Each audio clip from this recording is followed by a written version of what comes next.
I am finally headed west to go chase some Kansas whitetail. It is opening week of rifle season here in Kansas. It is my first trip up to hunt Kansas whitetail, and I can't tell you how excited I am. Out here in far west Kansas, it is completely different than anything that I've hunted here in Texas or anywhere else. There is no trees. All there is flat ground with some ditches and ravines, and apparently whitetail all over the place. I don't know where they hide. I don't know where they sleep. I don't know where they feed. So it is going to be a learning curve from day one for me.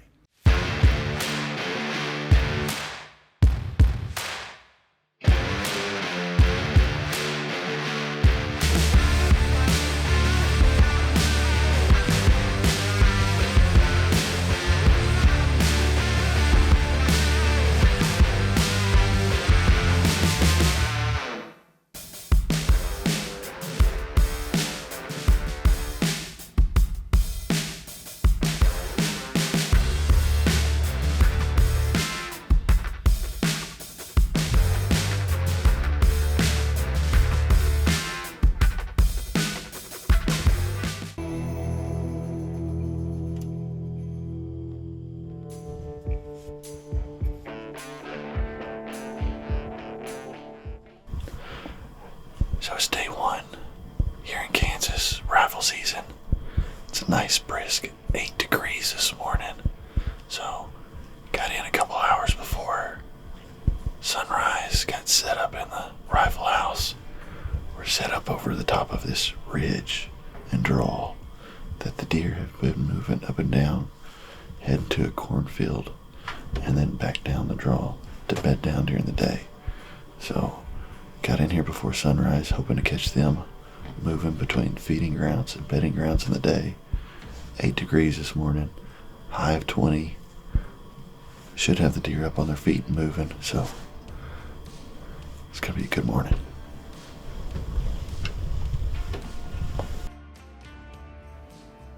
It's not far after sunrise when we start to see things really start to move. I see my first couple of does and bucks move in. They've got to get on their feet. They have to eat. They've got to consume calories and get the blood moving in order to stay warm.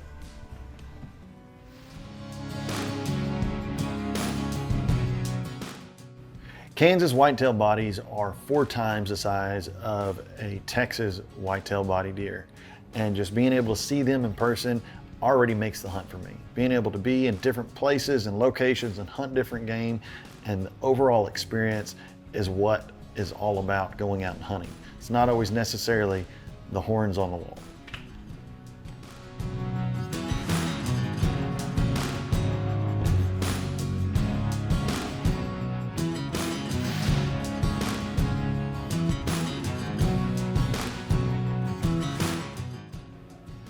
Our first morning of the hunt, we saw a good amount of deer. Several does, some small bucks. We saw a very decent 8-point, and I thought about shooting them there for a brief second, but this is the first morning of the hunt, and I did see a glimpse of a giant 12-point at about 900 yards. So I'm gonna hold out. First morning of a week-long hunt, and my eyes and targets are set on that 12-point.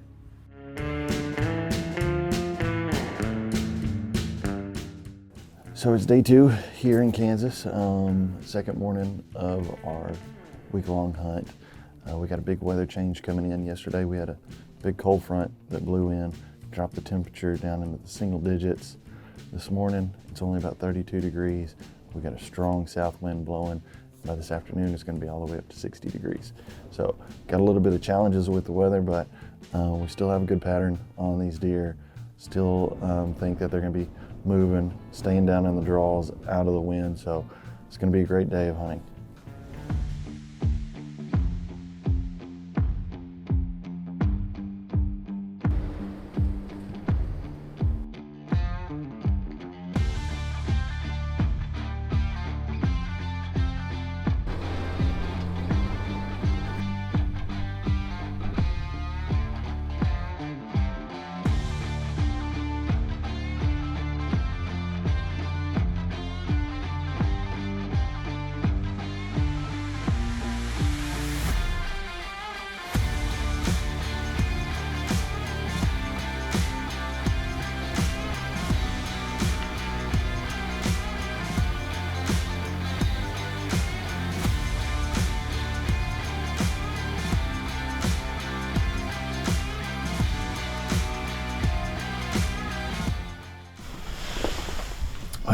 still think we have a good game plan. Seen several deer travel this draw on this path, going from bedding to cornfield, bedding to cornfield. So we're gonna stick it out, wait it out despite the cold. Deer on their feet, they're moving. It's gonna be a fun day.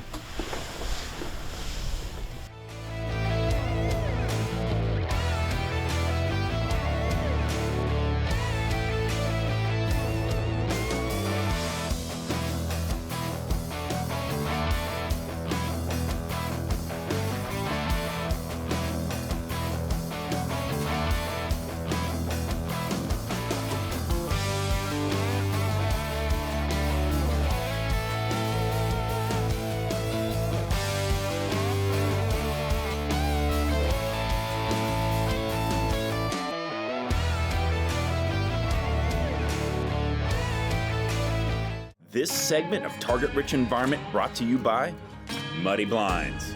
Go Muddy. This segment of Target Rich Environment brought to you by Pulsar, advanced thermal and night vision optics.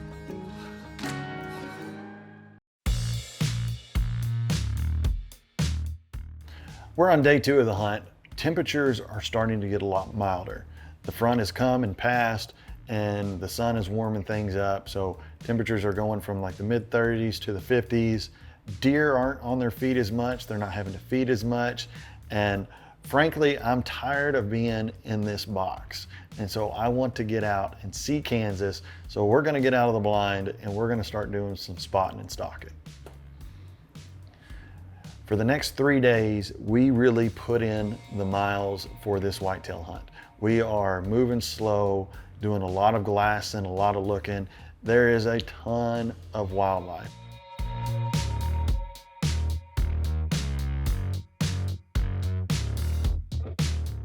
It is a target-rich environment for sure.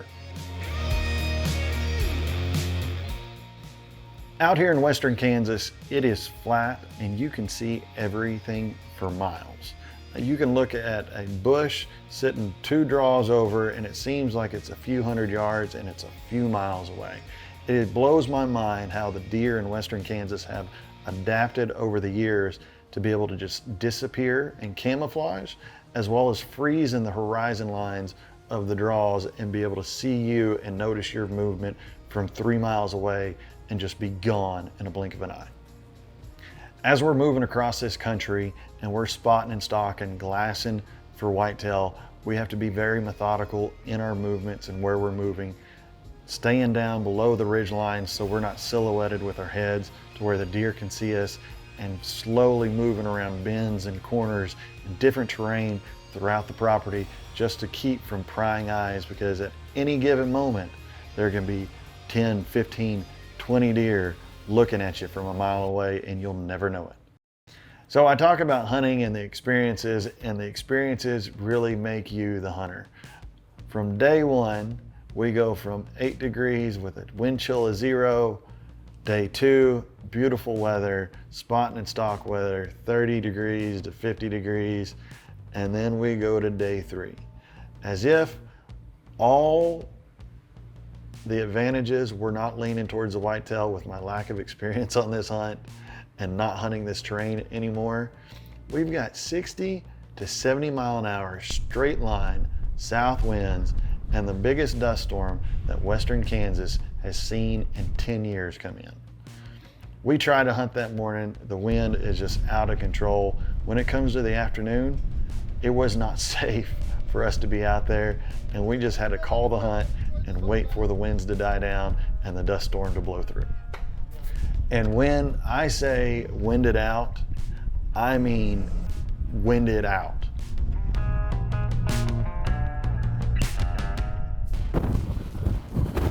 Well, I'm done. Call it quits. Big weather system came in. All the deer are bedded down, pinned down. They're not gonna move in this wind.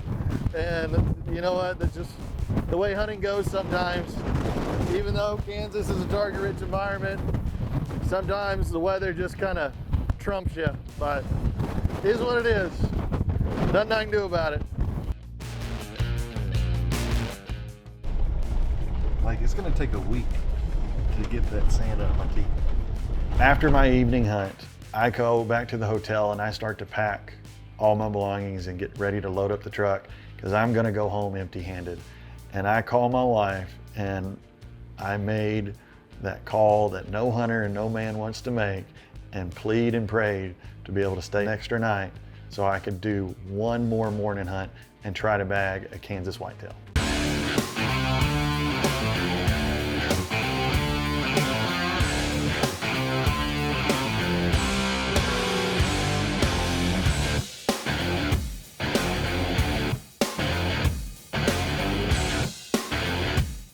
This segment of Target Rich Environment brought to you by Walker's Ear Protection. Hear like you've never heard before.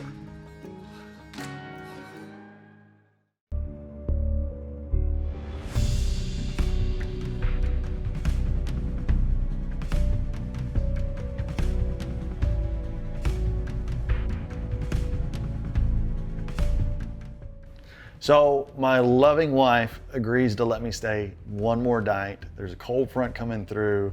It's going to be perfect conditions in the morning, low wind, cool temperatures, deer are going to be on their feet moving.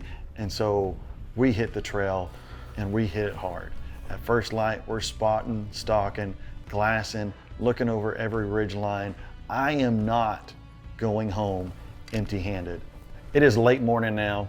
I've only got about 2 hours left before I have to leave Kansas. We're drawn down to the end and I am on my last stitch effort when I start seeing horns and movement over a ridge going through a bunch of yuccas. I make my way and I'm peering over this ridge, looking into a draw below.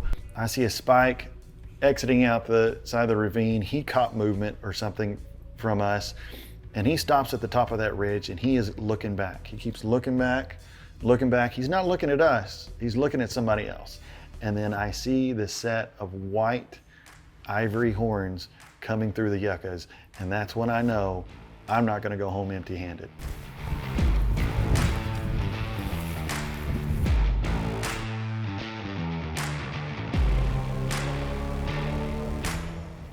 I am locked down on all fours at this point. This deer is looking right at my direction. He can't see me, I can't see his eyes, but I can see that his horns are pointed in my direction right over the top of the yuccas. I can't move, I can't make a sound, so at this point it is a Mexican standoff.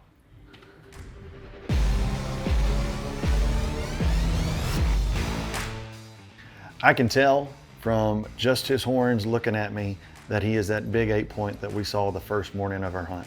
He's not the giant 12-point that I was looking for, but he's a nice Kansas whitetail. And for my first one, and not going home empty-handed and eating tag soup, that's gonna be my deer.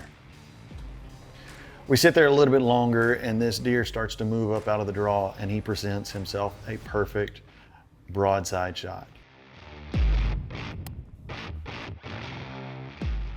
And as soon as I make a noise, he turns his head and I hammer him. And he folds like an old lawn chair.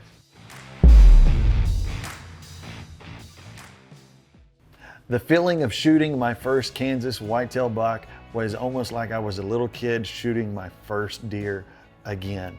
All the adversities with the weather and the temperatures, 8 degrees to 85 degrees, the biggest sandstorm Western Kansas has seen in a decade, having to call my wife and ask for extra time. All those things combined in the 25, 35 miles of stalking and spotting that we put in to chase these things, and it all culminates into a perfect shot. Down goes Frazier. He hits the dirt, rolls down to the side of the hill, and I am just relieved as well as anxious because I gotta get this thing out of here, cleaned in the back of the truck and headed south, because if I'm late, my wife's gonna kill me. This buck isn't the giant 12-point that I saw on the first day, but he is the decent 8-point I saw on the first day. I've been chasing these deer for 4 days, and this deer right here might not necessarily be the wall hanger, but this is a hunt that I will never forget, an experience I'll never forget, and it's gonna bring me back to Kansas chasing whitetail year after year after year. When reliability matters, make the wise choice.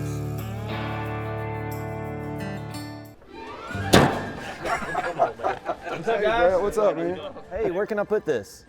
Yeah, man, just toss it in my ice hole.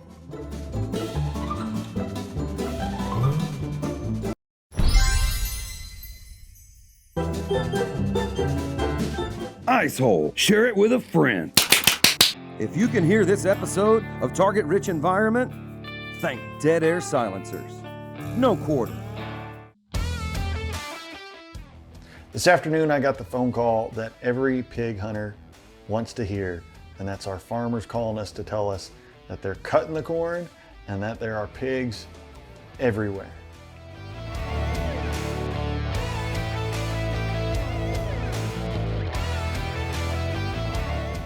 They've been hiding in this corn for about 3 months, and now that they're finally cutting it and getting out there, these guys riding along on the combines can see exactly where the pigs have been in and tearing the corn down and eating all the corn off of it. So let's check in with him, and he's gonna tell us where we're gonna shoot pigs tonight.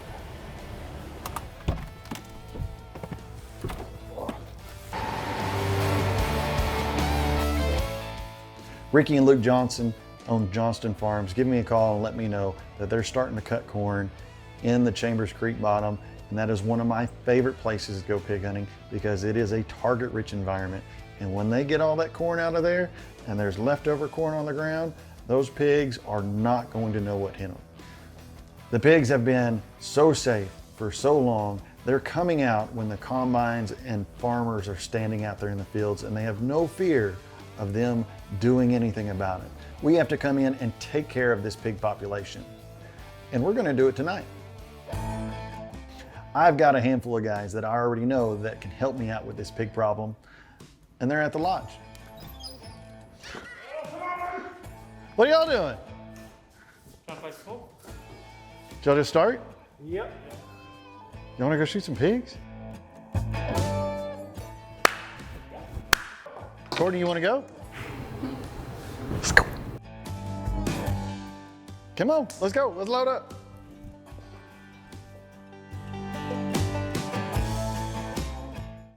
Corey is our lead pig guide. He takes care of a majority of all of our pig hunts for us. And so when it comes down to our gear and our equipment and the actual pig hunt, he's the man. So I'm gonna get him to get us all set up and get all the gear together, and we're gonna go out and we're gonna slay some pigs.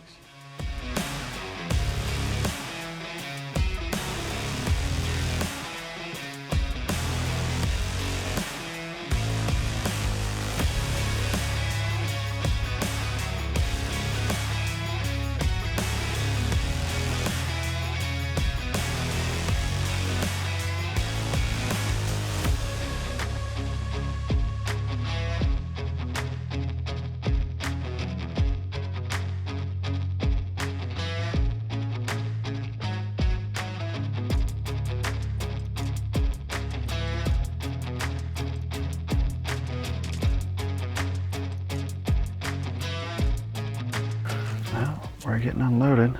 We got pigs out here in this cornfield. Just right where the farmer told us they'd be. So we're gonna go put a stock on, get within about 50 yards and let them eat.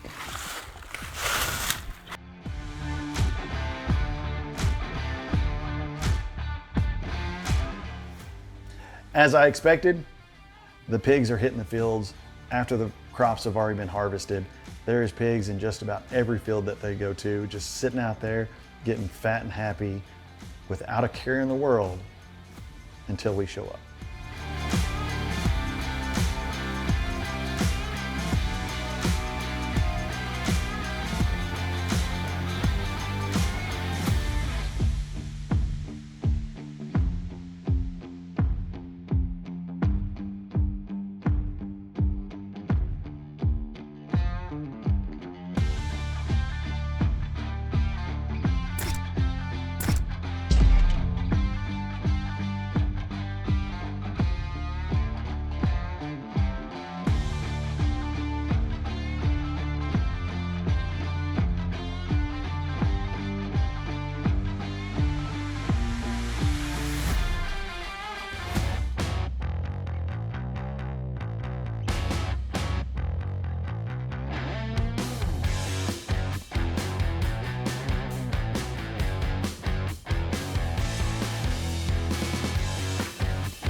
It was a great night of thermal hunting. We killed a lot of pigs and helped out the farmers in a big way.